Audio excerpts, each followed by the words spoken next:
Mejor hablemos. Muy buenas noches, bienvenidos. Les saluda de nuevo Claudia Palacios. Estamos hoy en Mejor Hablemos inaugurando formato. Nos vamos a dedicar a hacer entrevistas a partir del día de hoy y durante estas 2 semanas tendremos a los candidatos presidenciales. Comenzamos con el candidato Germán Vargas Lleras. Bienvenido, buenas noches. Buenas noches, Claudia. Empecemos con la encuesta Pulso País. Va usted de quinto, 6,6% de intención de voto. ¿Qué le dice ese resultado más bien pobre? No la conozco. Yo nunca he querido pelear con las encuestas, pero en todas han sido muy desafortunadas y desacertadas. Mire usted lo que pasó en Chile, mire lo que sucedió aquí en el referendo. Todos sabemos que las encuestas, unas valen muy poco, escasamente se limitan a consultar la opinión de algunos ciudadanos en pocas ciudades. De manera que lo que yo estoy advirtiendo en todas las salidas, encuestas que yo llamo de carne y hueso, es a miles y miles de colombianos interesados en conocer mis propuestas que vengo divulgando semana a semana. Hay algo curioso de esa encuesta y es que si bien la intención de voto a su favor es de 6,6%, el 17% de la gente cree que usted va a ser el ganador, lo que algunos analistas han interpretado como que la gente da por hecho que la maquinaria está con Vargas Lleras y eso no necesariamente es bueno. ¿Usted no, cómo lo pero ve? Tampoco es malo. Mire, en el año 2010, que yo presenté mi nombre a la candidatura presidencial, hasta la última semana nunca me dieron más de un 1% y saqué el 16%, 1.500.000 votos. Eso nunca lo reflejó ninguna encuesta. O sea que usted cree que en efecto la mayoría de su votación va a estar en la maquinaria. No lo creo así. Por eso me he concentrado en divulgar, como ya le digo, semana a semana, mis propuestas en todos los sectores. Pasado mañana lo haré en Manizales, en los temas de educación. El viernes estaré en Antioquia, con los temas energéticos.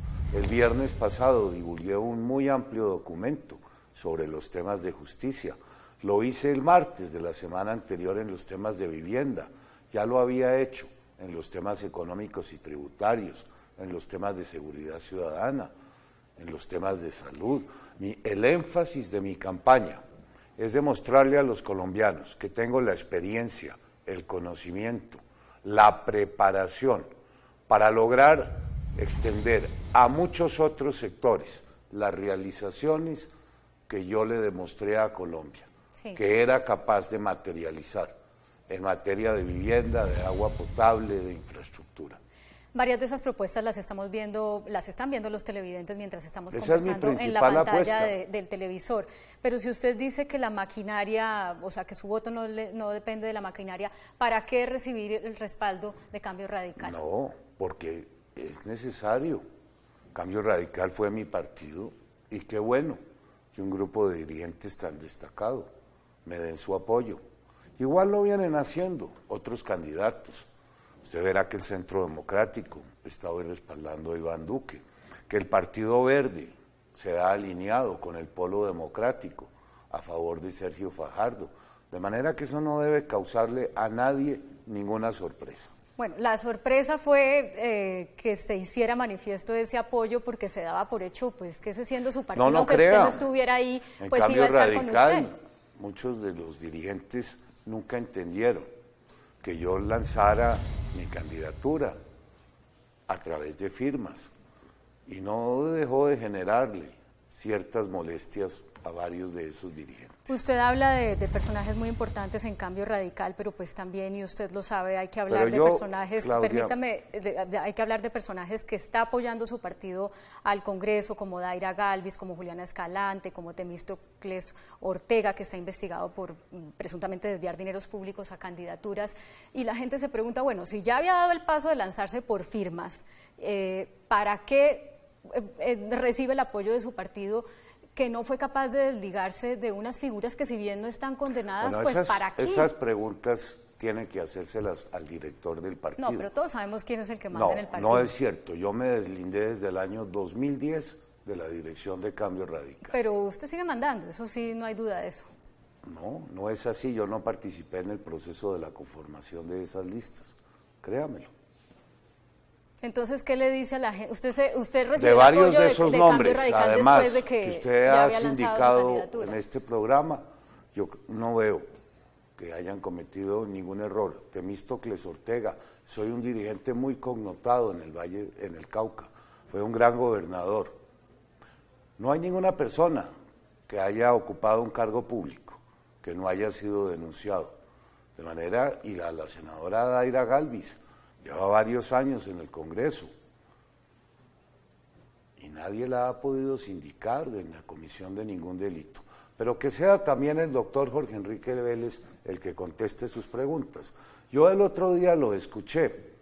Yo sé que el fenómeno de la corrupción hoy se ha extendido a todas las colectividades y no hay ninguna que esté exenta de eso.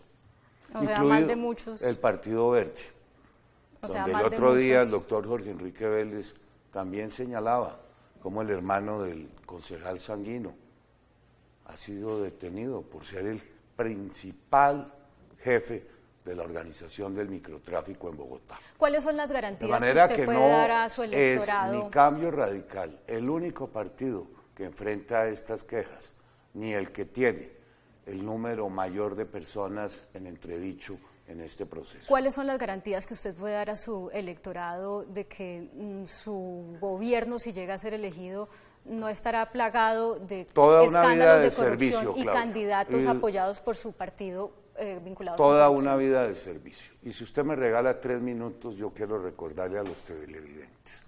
Yo fui el autor de los 2 estatutos, marcos legales para luchar contra la corrupción.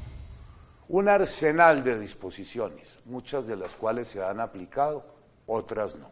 Lo fui también desde hace varios años. Fui quien promovía en el Congreso la ley de extinción de dominio, que le fue aplicada a los narcotraficantes, pero no a los corruptos. En esa ley, la extinción de dominio contra los bienes que tienen un origen ilícito, fruto de la comisión de algún delito contra la administración pública, también son objeto de extinción. Y luego, cuando tuve la oportunidad de poner en marcha muy amplios programas que el país bien conoce, lo primero que hice cuando llegué al Ministerio del Interior fue trasladarle todos los recursos del fondo del ministerio al general Naranjo en ese momento para que los ejecutara y fortaleciera los programas de seguridad ciudadana. Permítame continuar porque usted sabe que el tiempo pero da permítame premios. darle un ejemplo en un tema tan delicado, porque es que mi experiencia es muy grande. Cuando fui al Ministerio de Vivienda, ejecuté 350 proyectos, sin un solo siniestro. Cambié las modalidades de contratación, casa entregada, casa pagada. Nunca permití que ningún parlamentario, ningún alcalde interfiriera en esas licitaciones. No de otra manera hubiera podido entregarse un programa tan exitoso. Y lo mismo hice en materia de agua potable. El país sabe que dejamos 2.500 acueductos y alcantarillados entregados.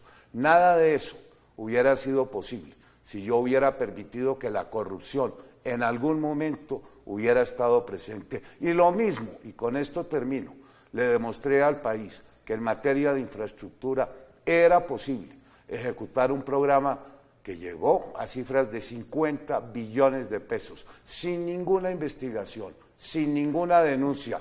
Introduje el modelo de licitación contrato tipo, que hoy mucho convendría que se hiciera extensivo a entidades territoriales. Y le concluyo, es muy fácil hablar de corrupción, pero qué difícil es tener la responsabilidad de ejecutar esos programas sin la menor sombra de duda, sin que nadie pueda decir que el fenómeno de la corrupción llegó a esos programas.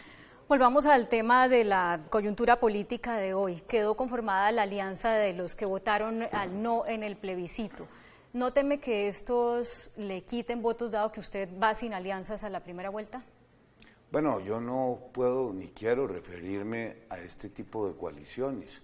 Me he sustraído deliberadamente de los asuntos de la mecánica política. Todo el mundo tiene derecho a participar en consultas. Yo creo que habiendo recogido 4.800.000 firmas, habiendo adquirido un compromiso programático, ideológico, con millones de ciudadanos que al firmar depositaron en esa firma una esperanza, no estaría en condiciones de decirles en este momento que esa candidatura va a quedar subalterna a un proceso de consulta.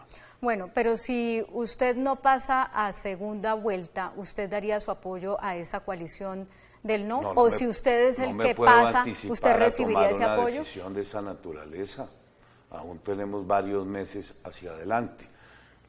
Le puedo decir sí, que nunca estaré vinculado a ninguna coalición que represente los intereses del segmento de extrema izquierda radical, que están promoviendo un proyecto populista que muy poco le convendría a este país. Sí le puedo decir que en esa coalición de ella no haré parte.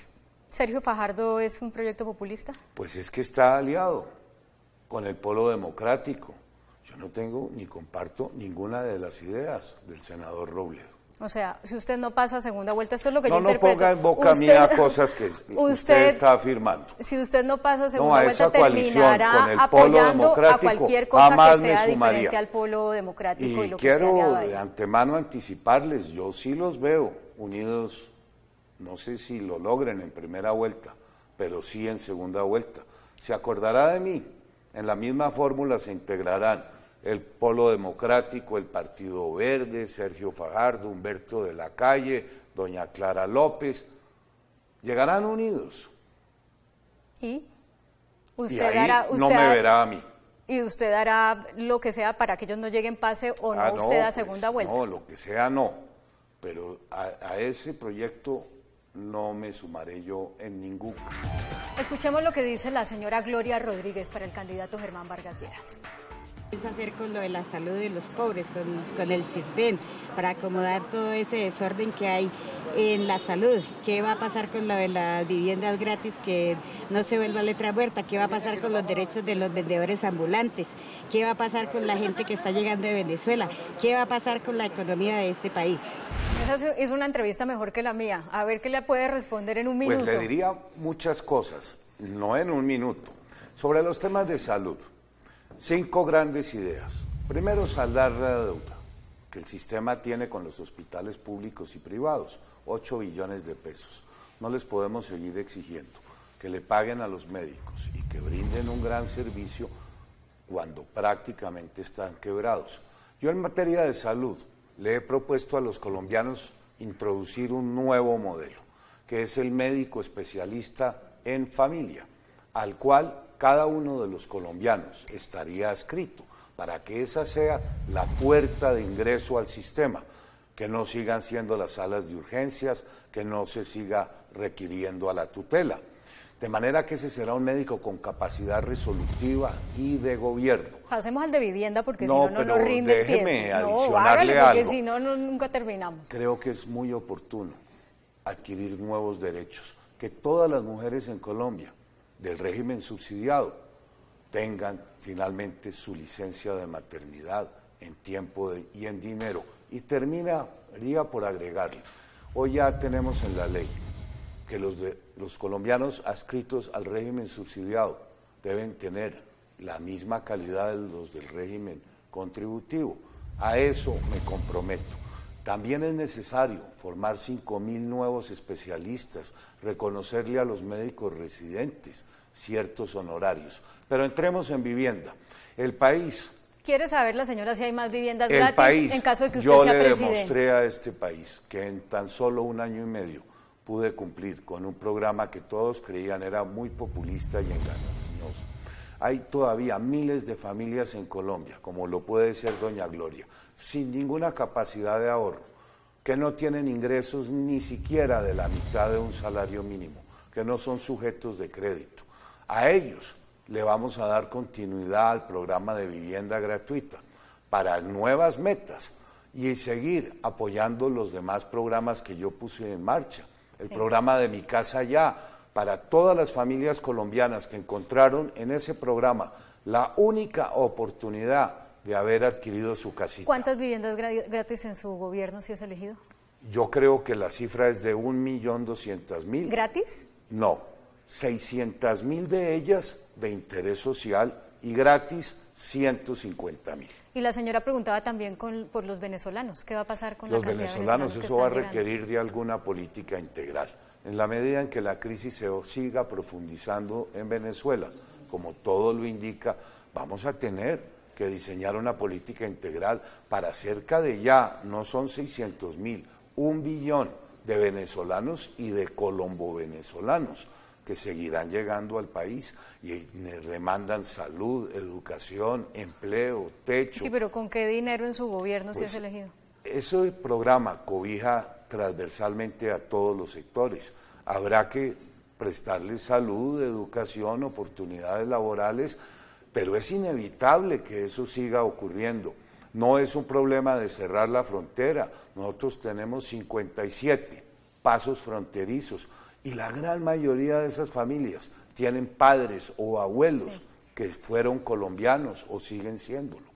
Bueno, quiero entrar al tema de las firmas que se lo mencionaba antes. Usted recogió 5.522.000 firmas. La registraduría dice que 2.752.000 fueron validadas. Quiere decir que más del 50% de las que usted recogió no fueron validadas por la registraduría. ¿Qué le dice esto? Le digo esto, que la registraduría no tuvo ni la capacidad logística ni el tiempo suficiente para cotejar grafológicamente todas las firmas que le fueron presentadas. Le aplicó la fórmula del 60% a todos los candidatos. Mire usted que todos ellos fueron castigados en proporciones superiores al 50%. Se hizo un muestreo aleatorio y todos los candidatos, sin excepción alguna, les invalidaron más del 50% de sus firmas. De manera que cuando a mí me aplican la regla, da la cifra que usted ha mencionado, pero es que a diferencia de quienes entregaron 1 millón de firmas, yo entregué 5.800.000 firmas. Previo el paso, nosotros tuvimos grafólogos y gente muy... ¿Usted cree que la registraduría no fue seria en Le ese aplicó proceso? una regla general a todo el mundo para habilitar a algunos y a otros no, pero nunca tuvo ni el dinero ni el tiempo para haber cotejado cada una de las Entonces, firmas. ¿vale la pena volver a hacer ese proceso? O sea, ¿o hay que cambiarlo, el de la inscripción por firmas? Ese era un proceso de habilitación de candidatos, de manera que la registraduría cumplió simplemente con el pase o no pase. No quiere decir, y eso sí se lo podría asegurar con toda contundencia, que si 2 millones de firmas no me fueron habilitadas, no son falsas. No son... que no son falsas, o sea, ¿no está seguro de que no sean falsas? No, estoy seguro de que no son falsas, porque al interior de la organización tuvimos grafólogos. Por eso el día que fui a llevarlas a la registraduría, les dije, aquí traigo 5.800.000 firmas, tenemos dudas sobre estas 300.000 y las retiramos y no las presentamos. Déjeme pasar al tema de la financiación de la campaña, porque los topes son de 24.000 millones para primera vuelta y de 11.300 para segunda vuelta. Habiéndose inscrito usted por firmas, pero habiendo recibido el respaldo del Partido Cambio Radical, quiere decir que su tope, el que usted tiene en mente, es 48.000 para primera vuelta y 22.000 para segunda, ¿o usted sigue manejando el mismo tope? No se duplican. La regla es general para todos, independientemente del procedimiento con el cual se haya inscrito. Eso dice la ley. O sea, usted no se va a gastar más de 24.000 millones. No, es el tope para todos los candidatos. Eso es como, y le hago un símil, el doctor Juan Manuel Santos se inscribió con el aval de 3 partidos y eso no le dio derecho a multiplicar por 3 los topes que están fijados en la ley. Ya que menciona al presidente Santos, recordemos lo que dijo el expresidente Gaviria esta semana, más o menos que el presidente Santos está trabajando para usted porque veladamente usted es el candidato de él. No es cierto.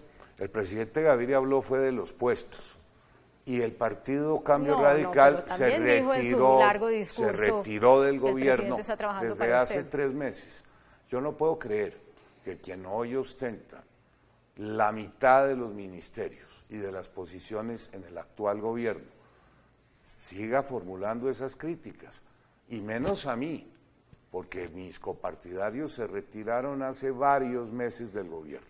El Partido Liberal aún tiene todo lo que fue en su momento la representación, más el Ministerio de Vivienda, de manera que suena muy disonante. Apelo a la frase de Juan Fernando Cristo, no es la manera de seguir pidiendo puestos. Pero, ¿usted cree que cuenta con el favor del presidente Santos para, pues no lo sé, para su candidatura? No lo sé, yo también he tenido ¿Quisiera? diferencias con el presidente Santos en algunos aspectos. He sido muy autocrítico de algunas de las políticas que se ejecutaron en el gobierno. He sido la persona que más le ha reconocido otras. Pero el presidente Santos no puede ni debe involucrarse en el debate electoral. ¿Pero usted quisiera ese respaldo? No, eso no. ¿Usted cree que puede ponerme en bocas mías frases que yo ni pienso ni he dicho? Mire, a propósito del legado del presidente Santos, ¿cuál va a ser, qué cuidaría usted de ese legado en caso de ser elegido presidente? Pues claro. ¿Y qué definitivamente cambiaría? Primer proyecto de ley que diga, corrijamos las cosas más algo. Positivas del actual gobierno, en donde se han generado mayores logros, así pocas personas se lo reconozcan al actual gobierno. La transformación en materia de política pública de vivienda fue innegable. Las inversiones que se hicieron en el sector de infraestructura nunca se habían hecho y van a permitir que se transforme toda la conectividad del país para bien. Lo que se hizo en agua potable es igualmente destacable. Vamos a llegar a coberturas en todos los centros urbanos del 95% en materia de agua potable. Pero vayamos más. El programa de 0 a 5 años es formidable. La atención integral a los niños entre 0 y 5 años en materia de salud, de nutrición, de educación, de acompañamiento, es un programa que yo continuaría. Hay que llevarlo a cobertura universal de 2.400.000 muchachos. La gratuidad en salud y en educación son programas que deben continuar. ¿Y qué es lo que usted cambiaría? Yo cambiaría el manejo del estilo de la macroeconomía. No me parece que este país siga o pueda continuar con semejantes tasas impositivas. El endeudamiento ya ha llegado a niveles que no permitirán seguirse aumentando. El déficit fiscal del 4% sobre el Producto Interno Bruto duplica a lo que en su momento se fijó como la regla fiscal. Y en materia de paz, en la implementación del acuerdo con las FARC y en la negociación con el ELN. En materia de la paz, ¿por dónde empezamos? ¿FARC o el ELN? FARC. FARC. Yo comparto que ha sido un gran logro la desmovilización de los integrantes de esa organización. Lo fue también la entrega de las armas, de manera que eso reconozco que fue un acierto. No comprendo en este momento cómo no, con mucha contundencia, se actúa contra las llamadas o mal llamadas disidencias o reincidencias. Vengo del Cauca, allá los principales corredores para producción y tránsito de droga siguen estando controlados y los territorios en disidencias de esa organización, lo que lleva a preguntarnos si no dejaron un frente narcomilitar en la retaguardia. ¿Eso quiere decir que usted entonces cómo actuaría frente a esa Actuaría realidad? con absoluta contundencia para quienes siguen reincidiendo, para las disidencias, para quienes se beneficiaron de no pagar un día de cárcel, pero continúan en el mundo delincuencial, con toda contundencia. ¿Y el ELN? El ELN, yo tengo una impresión más pesimista de ese proceso. Me parece que estamos repitiendo la experiencia del Caguán, que significa tener una mesa de diálogo, pero paralelamente avanzar en el fortalecimiento militar. El ELN ha estado copando zonas que estaban anteriormente en manos de las FARC. O sea, lo acabaría. El ELN piensa que puede iniciar una negociación teniendo como punto de partida el acuerdo de La Habana.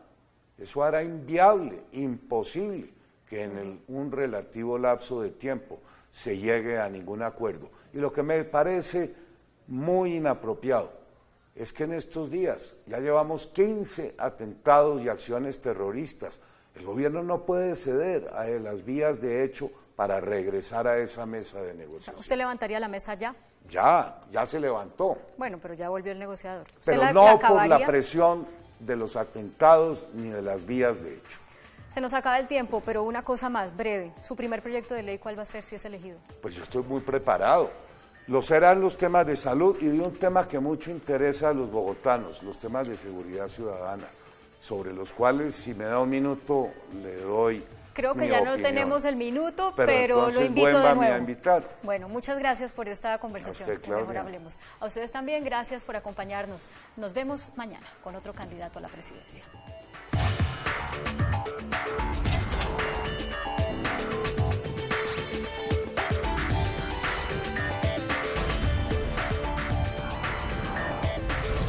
Mejor hablemos.